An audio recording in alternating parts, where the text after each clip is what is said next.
Magandang araw, Pilipinas! Narito ang mga nagbabagang balita na ating tututukan sa araw na ito. Impeachment complaint laban kay VP Sara Duterte. Nakatakdang muling ihain ng grupong Makabayan matapos ang naging desisyon ng Supreme Court. Suspensyon ng klase at trabaho sa Sultan Kudarat. Idineklara dahil sa sunod-sunod na lindol. Red alert sa Bar Mem.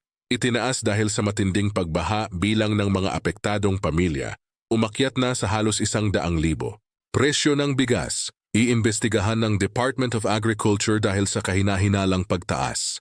At sa usaping kalusugan, Nipah virus, mahigpit na binabantayan ng DOH.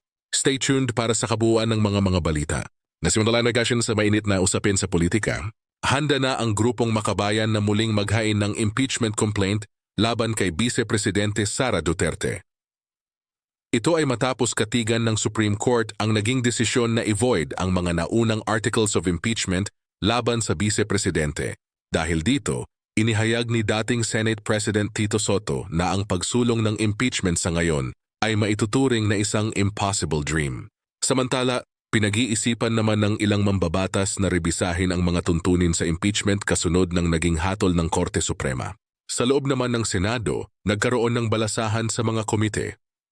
Pinamumunuan na ngayon ni Senadora Amy Marcos ang Charter Change Panel matapos siyang palitan bilang chairperson ng Foreign Relations Committee. Sa iba pang balitang politikal, kinumpirma ni Mariel Padilla na nagdesisyon na ang kanyang asawang si Senador Robin Padilla na hindi natatakbo sa darating na 2028 elections. Sa usaping diplomatiko, idineklara namang persona non grata ng Bayan ng Kalayaan ang envoy ng China bilang protesta sa mga issue sa South China Sea. Dumako naman tayo sa kalagayan ng ating mga kababayan sa probinsya. Walang pasok sa mga paaralan at opisina sa Sultan Kudarat ngayong Biyernes, Enero 30 dahil sa serye ng mga lindol na yumanig sa rehiyon. Ang hakbang na ito ay upang matiyak ang kaligtasan ng mga mag-aaral at kawani habang sinusuri ang mga estruktura. Sa Mindanao pa rin, itinaas na sa Red Alert ang Bangsamoro Autonomous Region in Muslim Mindanao o BARMM dahil sa pananalasa ng matinding baha. Sa huling ulat, umakyat na sa 5 ang bilang ng mga nasawi habang aabot sa halos 100,000 pamilya ang direktang apektado ng kalamidad. Patuloy ang operasyon para sa relief at rescue sa mga nasalantang lugar. Sa aspeto naman ng hustisya, inrekomenda ng prosekusyon na gawing state witnesses ang 2 pulis sa Barayuga Slay case, isang mahalagang hakbang upang mapabilis ang paglutas sa kaso. Nahuli na rin ang isang lalaking 10 taon nang nagtatago matapos umanong pumatay ng isang security guard.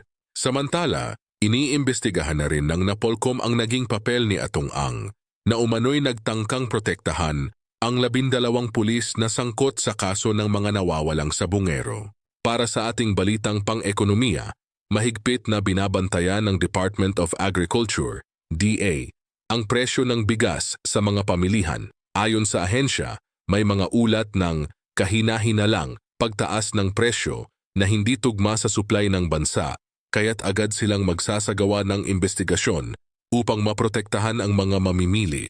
Sa sektor ng serbisyo publiko, nakamit ng Maynilad ang 9 na ESO certifications para sa kanilang mga pasilidad, isang patunay ng pagsunod sa mga internasyonal na pamantayan sa operasyon.